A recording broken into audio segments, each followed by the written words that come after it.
Welcome back to the sweatshop, boys and girls. In today's video, I'm going to be talking to you a bit about what happened with this 2009 Subaru Forester. So basically, the background story of this thing, it is a car that I picked up that I want to fix and then resell. So it needs a head gasket because it's overheating and blah, blah, blah. I don't run the vehicle for very long. The battery was kind of weak and it dies here and there, so I need to boost it. So yesterday I rolled my booster out because I need to start the thing. I'm from the Toronto area, so I can't leave cars outdoors because there are thieves everywhere in the automotive world, unfortunately. They love converters. Anyhow, in the process of trying to bring the thing in, I hooked up my charger and the light on the passenger side headlight, the amber light, illuminated on its own and continued to be illuminated until it finally went out. But it didn't go out in a flash like normal. It slowly started to go down as though it was losing power. It was kind of weird to me, so I didn't think anything of it because it was 1 o'clock in the morning. I thought, hey, you know, maybe because it's so dead, there's some funky crap happening with the battery or the body module. So I'm like, okay, whatever, leave it alone, hope for the best. So I get into the car, I go to start the thing up, and it starts up. And I'm like, smells a little awkward in here. Anyhow, never mind. It's 1:30 in the morning. I want to go home. I tried to put it in gear. It would not go into gear. And I was like, what the hell is going on now, man? So I'm like, okay, whatever. You know what? Just walk away for now. I got another car to bring in. We'll do that. And then I'll come back to this guy, leave it on the charger. I do that. Of course, wishful thinking doesn't really do anything and nothing happened. Stupid thing still wouldn't go into gear. But as I walked up to it, when I triggered the vehicle's unlock button with the keyless entry, the amber lights on either side of the vehicle did not light up. And I found that strange because they always light up. So I was like, okay, whatever. Let's see what's going on with this thing now. So of course I get my pliers and I start looking for fuses.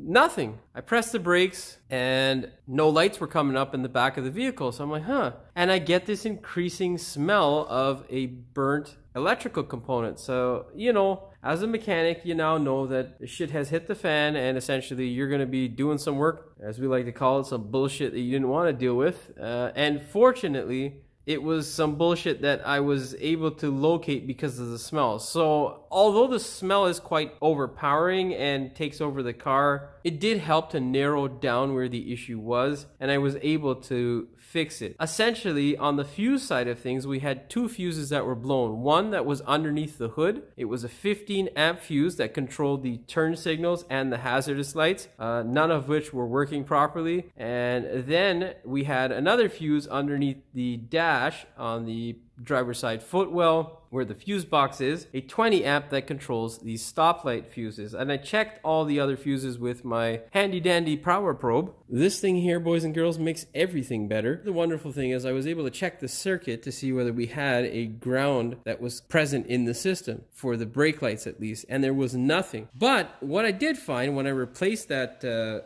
fuse that was blown, when I would press the brakes, these signal lights would illuminate slightly. So of course I went on that stupid program, Shopkey, which is sometimes okay and sometimes helpful. Most times it just gives you a goddamn headache, but that's a story for another day. And I did, and I looked at the schematic and I looked for where there may possibly be a joining of the two wires because we didn't have a strong short to ground. Now, there was an issue with the signal side of things, but that wouldn't cause the brake lights to fail. They're a separate circuit. So, of course, brainstorm some more and, you know, what seemed like an hour later. So I realized that the BCM is where all the wires meet up. And of course, that's a possibility, but they didn't have any direct link with the wiring for the brake lights. So it shouldn't have affected it. Of course, the only thing left is, and I figured this one on the way home, a trailer hitch. That's the only thing that would potentially lead to one place where the turn signal circuit and the circuit for the brake lights would meet up. And there, boys and girls, laid our issue. Now, just to give you a grasp of why it is people hate doing electrical work, as you can see here, I've got the charger, I have my wonderful power probe,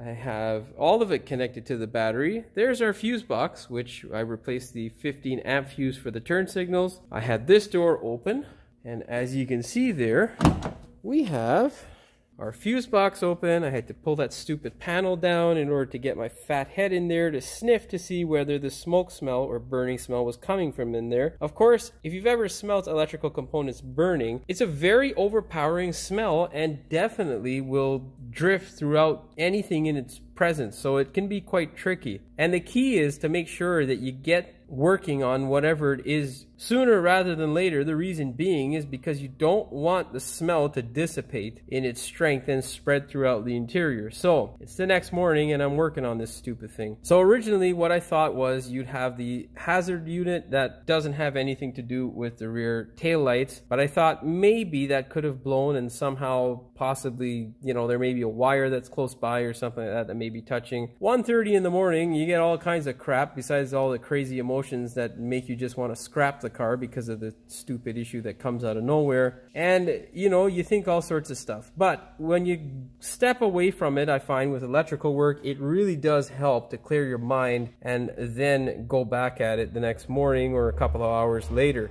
Of course, the story isn't done here. This here is the back of the... What the hell is all that white shit in the interior? Some reflective material.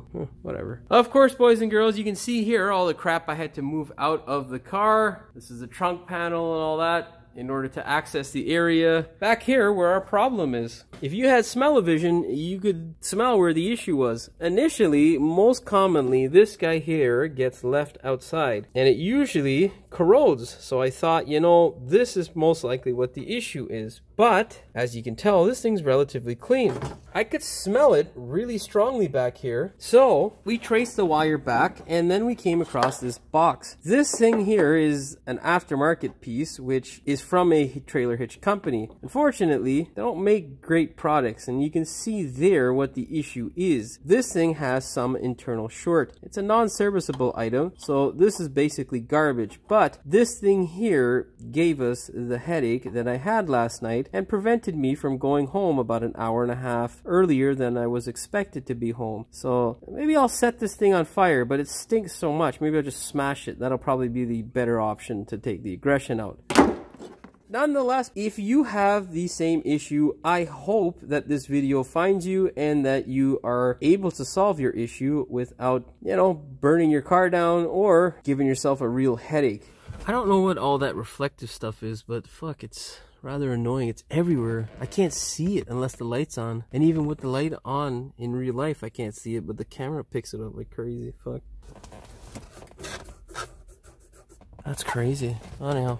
Okay, now for you at home who aren't familiar with your car, if you do run into this issue and your fuses blow, you can still drive the car to a safe place. I'm not saying to drive it on the road because your lights won't work properly, but just to get it off the road into a driveway where a tow truck can take you to a shop or whatnot, you can go ahead and pop that little button out there. This guy here with a small pin or a really small key, and then you can shift the vehicle into park or drive. Of course, do not drive with your brake lights not functioning. You don't want someone to kiss you in the rear end when you don't want to be kissed in the rear end. It's just not a good feeling, so don't be an idiot. That being said, boys and girls, I hope this video finds you if you are in the same issue and it helps you out. Of course, if it does, please like, share, and subscribe. Don't forget to hit the notification bell so you never miss one of my new videos. And as always, thanks for watching. We will see you in the next one. Well, boys and girls, last night was a very late night for me. I had a very long day yesterday, and unfortunately,